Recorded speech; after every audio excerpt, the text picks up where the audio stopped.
আমার প্রিয় ছাত্রছাত্রীদের অনুরোধে আমি ভারতবর্ষ গল্পটাকে লাইন ধরে বোঝানোর চেষ্টা করছি। ভারতবর্ষ গল্পটা নেওয়া হয়েছে দেজ পাবলিশিং থেকে প্রকাশিত সৈয়দ মুস্তাফা সিরাজের শ্রেষ্ঠ গল্পগ্রন্থ থেকে নেওয়া হয়েছে ভারতবর্ষ গল্পটি। তো আমি আগের দিনে তোমাদের বুঝিয়ে দিয়েছিলাম এর বিষয়বস্তুটা কি। এখন আমরা পুরো গল্পটা পড়ব। পিচের সড়ক বাঁক নিয়েছে যেখানে, সেখানেই গড়ে উঠেছে একটা ছোট্ট বাজার। এই পুরো গল্পটা তোমরা মন দিয়ে ভালো করে পড়বে, কারণ আগের বৎসরে এর থেকে কোনো প্রশ্ন আসেনি, কোনো বড় প্রশ্ন আসেনি। তাই এই বৎসরের জন্য এটা খুবই ইম্পর্টেন্ট। তাই প্রত্যেকটা লাইন তোমরা ভালো করে নিখুঁত করে পড়বে, কারণ এর থেকে ছোট প্রশ্নও আসবে, বড় প্রশ্ন তো আসবেই, ছোট প্রশ্নও আসবে, এবং প্রত্যেকটা লাইন থেকেই প্রায় প্রশ্ন আসে। তো পিচের সড়ক যেখানে বাঁক নিয়েছে সেখানে গড়ে উঠেছে একটা ছোট্ট বাজার। পিছনে গ্রাম ঘন বাঁশবনে ঢাকা। তাহলে গ্রামটা কিসে ঢাকা? না বাঁশবনে ঢাকা। গ্রামে বিদ্যুৎ নেই, তাই মাঝে মাঝে বিমর্ষ সভ্যতার মুখ চোখে পড়ে। যে কারেন্টের আলো পৌঁছায়নি, বিদ্যুৎ নেই মানে বিজলি বাতি নেই, তার মানে গ্রাম অন্ধকারে ঢাকা। সেখানে এখনো হ্যারিকেন, ল্যাম্প এই সমস্ত জ্বলে। তো সেই গ্রামেতে এখনো যেন আধুনিক সভ্যতার আলো পৌঁছায়নি। বিমর্ষ মানে হচ্ছে ম্লান সভ্যতা, সভ্যতার উন্নতি সেখানে ঘটেনি। আধুনিক যে সভ্যতার প্রতীক, যে ইলেকট্রিক আলো, বিদ্যুতের আলো, সেটা এখনো পৌঁছয়নি, অন্ধকারে ঢাকা সেই গ্রামটা। তাই লেখক বলেছেন বিমর্ষ সভ্যতার মুখ চোখে পড়ে। যখন কিনা কাঁচা রাস্তা ধরে সবুজ ঝোপের ফাঁকে এগিয়ে আসে কোনো যুবক বা যুবতী। পরনে যা পোশাক তা আমেদাবাদের কারখানায় তৈরি। যখন রাস্তা দিয়ে সবুজ ঝোপের ফাঁক দিয়ে, কাঁচা রাস্তা তখনও মাটির রাস্তা, বর্ষাকালে কাদা হয়ে যায়, পাকা রাস্তা নেই। তো সেই রাস্তা ধরে যখন গ্রামের কোনো যুবক যুবতী এগিয়ে আসে, এবং যে যুবক যুবতীগুলো এগিয়ে আসে তাদের পরনে থাকে আমেদাবাদের কারখানার তৈরি পোশাক। আমেদাবাদ গুজরাটে, ভারতের ম্যানচেস্টার। তো আমেদাবাদ বস্ত্রশিল্পের জন্য বিখ্যাত। সেই যুবক যুবতীদের পরনে বাইরের সভ্যতার পোশাক থাকে, দু একটা আধুনিক সভ্যতার লক্ষণ দেখতে পাওয়া যায়। কিন্তু বাজারে বিদ্যুৎ আছে। গ্রামে বিদ্যুৎ নেই, কিন্তু বাজারে বিদ্যুৎ আছে। বাজারে কি কি আছে? না 3টে চায়ের দোকান, 2টো সন্দেশের, 3টে পোশাকের, একটা মনোহারি, 2টো মুদিখানার। এখান থেকে তোমাদের প্রশ্ন আসতে পারে বাজারে কিসের কিসের দোকান আছে। তাহলে কি হলো? 3টে চায়ের দোকান আছে, 2টো সন্দেশের দোকান আছে, 3টে পোশাকের দোকান আছে, একটা মনোহারি যেটাকে আমরা বলি স্টেশনারি দোকান, আর 2টো মুদিখানার দোকান। আর কি আছে? আর একটা আছে আড়ত। আড়ত মানে যেখানে জিনিসপত্র মজুত করে রাখা হয়। একটা হাস্কিং মেশিন আছে। হাস্কিং মেশিন হচ্ছে ধান ভাঙানো কল। তার পিছনে ইট ভাটা আছে। তাহলে এখানে যদি বলে বাজারের বর্ণনা দাও, তাহলে তোমাদের পুরোটাই এখান থেকে বলতে হবে। চারপাশের গ্রাম থেকে লোকেরা আসে, মাঝখানে বাজার, আর চারপাশে যে গ্রাম আছে সেই গ্রামের লোকেরা এখানে বাজারে আসে। রাত 9টা অবধি জোর জমাটি ভাব থাকে। তাহলে কটা পর্যন্ত? না রাত 9টা পর্যন্ত ওই বাজারের লোকজন জমজমাট হয়ে থাকে। তারপর সব ফাঁকা, কারণ ওইখানেই শুধু আলো, তাই 9টা পর্যন্ত আলো জ্বলে, সবাই আড্ডা মারে ওখানে। গ্রামে আলো নেই, সবাই 9টার পর বাড়ি ফিরে যায়। তখন পুরো বাজারটা ফাঁকা থাকে, শুধু কিছু আলো জ্বলে। কিছু নেড়ি কুত্তার ছায়া ঘোরে পিচের ওপর। যে পিচের রাস্তাটা গেছে সেইখানে রাত্রিবেলা রাত 9টার পর কিছু নেড়ি কুত্তার ঘুরে ফিরে বেড়ায়। মাঝে মাঝে চলে যায় ট্রাক দূরের শহরের দিকে, কারণ পিচের রাস্তা একটাই, ওইখানে রাত্রিবেলা ট্রাকগুলো শহরের দিকে যায়। আবার সব চুপচাপ। বাঁকের মুখে আদ্রিকালের বটগাছে পেঁচার ডাকও স্তব্ধতার অন্তর্গত মনে হয়। রাত্রিবেলা এত নিস্তব্ধ যে বটগাছে যে পেঁচাটা থাকে তার ডাকটাও যেন মনে হয় এই স্তব্ধতারই অন্তর্গত। তাহলে ফার্স্ট প্যারাটা হলো। ওখান থেকে সব থেকে বড় ছোট প্রশ্ন আসবে তোমাদের যে বাজারটা কোথায় গড়ে উঠেছে এবং বাজারের বর্ণনা দাও। কটা পর্যন্ত সেখানে জমজমাটি ভাব থাকে এবং রাত্রিবেলা যখন 9টার পর ওখানকার পরিবেশ কেমন থাকে। এই প্রশ্নগুলো প্রথম প্যারা থেকে আসতে পারে। সময়টা ছিল শীতের। এবার যে মূল গল্পটাতে ঢোকা হচ্ছে সেটা হচ্ছে একটা শীতের দিনের গল্প। বাজারের উত্তরে বিশাল মাঠ থেকে কনকনে বাতাস বয়ে আসছিল সারাক্ষণ। তাহলে কোন দিকে মাঠ? না, বাজারের উত্তর দিকে বিশাল মাঠ। সেখান থেকে শীতের সময় কনকনে ঠান্ডা বাতাস বয়ে আসছে। তারপর আকাশ ধূসর হলো মেঘে। শীতের সময় আকাশে মেঘ করেছে, হালকা বৃষ্টি শুরু হলো। রাঢ় বাংলার শীত এমনিতেই খুব জাঁকালো। তাহলে রাঢ় বাংলা কি?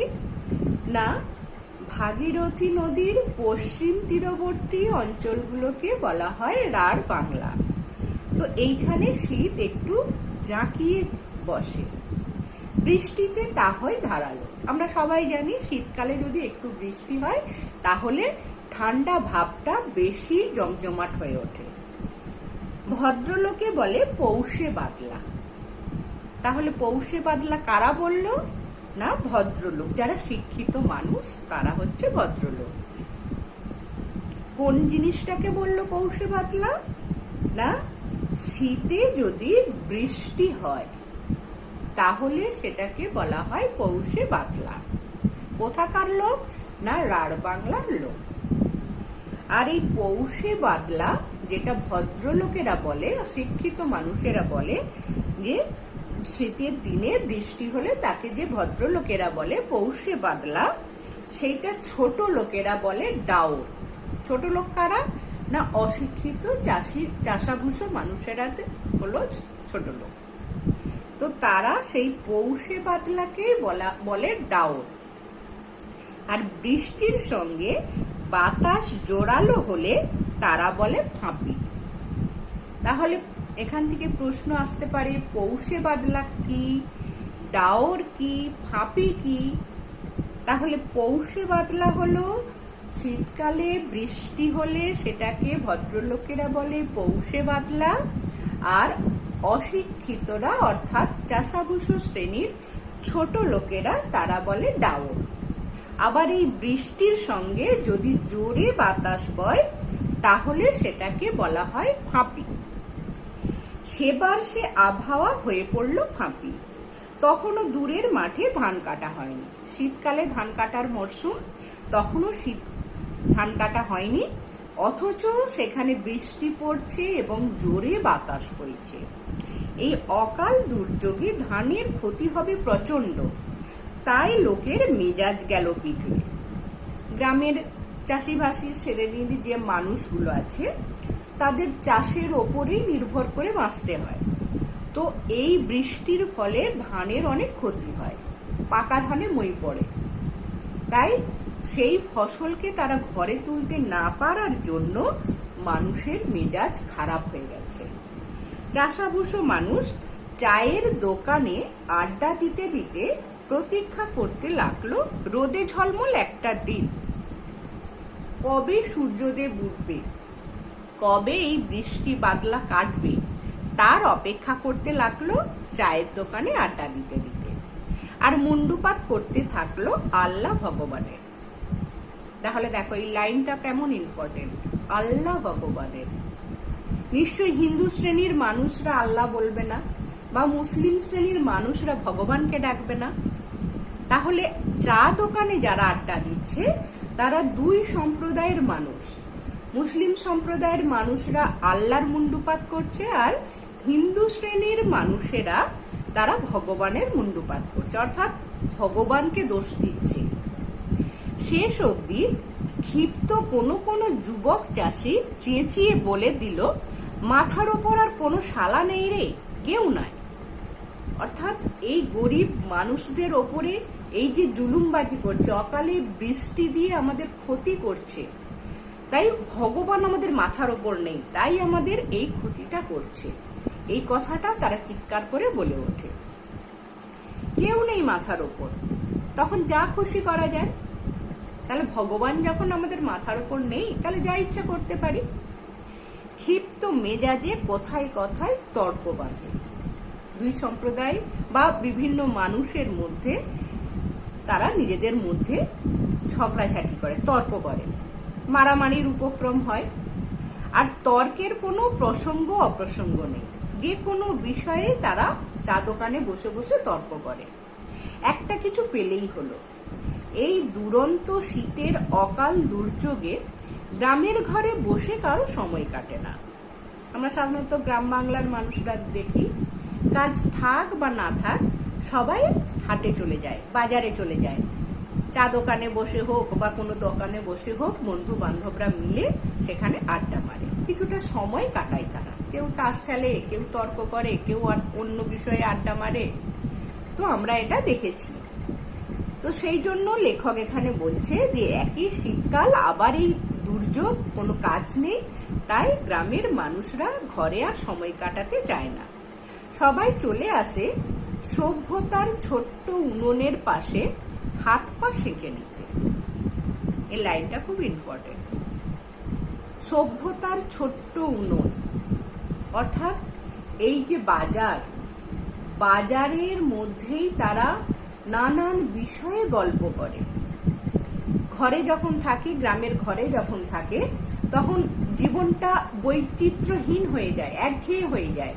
তাই তারা যেন সন্ধ্যাবেলা আসে এই বাজারেতে, এখানে এসে যে জমাটি আড্ডা, সেই আড্ডার মধ্যে নানা তারা প্রসঙ্গ উত্থাপন করে, বিভিন্ন খবরাখবর আদান প্রদান হয়। তো সেখানে যেন নিজেদেরকে চাঙ্গা করে নেয়, হাত পা সেঁকে নেয়, মানে নিজেদেরকে চাঙ্গা করে নেয়। শীতকালে যেমন হাত পা সেঁকে আমরা আরাম পাই, তেমনি তারা বিভিন্ন ঘটনার দ্বারা মনটাকে চাঙ্গা করে নেয়। আর সেই ছোট্ট উনান হচ্ছে এই বাজার, চা দোকানের উনান নয়। এই বাজারের মধ্যে তারা আসে একঘেয়েমি কাটিয়ে নিজেদেরকে চাঙ্গা করে নিতে। এইটুকুই যা সুখ তখন। এবং অলস দিন কাটানোর একঘেয়েমি দূর করতে নানান কথা আসে, বিভিন্ন ধরনের বিষয় নিয়ে তারা আলোচনা করে। সেখানে কি কি বিষয় থাকতে পারে? বোম্বাইয়ের অভিনেতা অভিনেত্রী, কিংবা গায়ক, কিংবা ইন্দিরা গান্ধী, মুখ্যমন্ত্রী, এমএলএ, নয়তো সরাবাউরি, সে সবই এসে পড়ে। তাহলে কোথায় বোম্বে, সেখানকার অভিনেতা অভিনেত্রী গায়কদের নিয়েও যেমন আলোচনা হয়, কোনো সিনেমার গল্প, কোন গানের প্রসঙ্গ, বা রাজনীতির প্রসঙ্গ, প্রধানমন্ত্রী ইন্দিরা গান্ধী বা মুখ্যমন্ত্রী বা এমএলএ, সবশেষে সরাবাউরি, নিজেদের একটা নিম্ন সম্প্রদায়ের মানুষও তাদের আলোচনার বিষয়বস্তু হয়ে ওঠে। জোর কথা কাটাকাটি হয়, চাওয়ালার বিক্রি বাটা বাড়ে। চাওলা নয়, চা ওলা, অর্থাৎ যে চা বিক্রি করছে। যখন চা দোকানে মানুষরা, কয়েকজন মানুষ মিলে আড্ডা মারে, তখন তাদের শুধু মুখে আড্ডা হয় না, তারা চা বিস্কুট খায়। তাই যত তর্ক বিতর্ক বাড়বে, আড্ডাটা জমে উঠবে, তত চা দোকানের বিক্রি বাড়বে। ধানের মরশুম, আজ না হোক কাল পয়সা পাবি, তাই ধারের অঙ্ক বেড়ে যায়। কারো হাতে হয়তো পয়সা নেই, এখন তো ধান উঠছে না তাই হাতে পয়সা নেই, কিন্তু একদিন তো ধান উঠবেই। তখন যে ধারে খাচ্ছে, চা খাচ্ছে ধারে, সব পয়সা মিটিয়ে দেবে।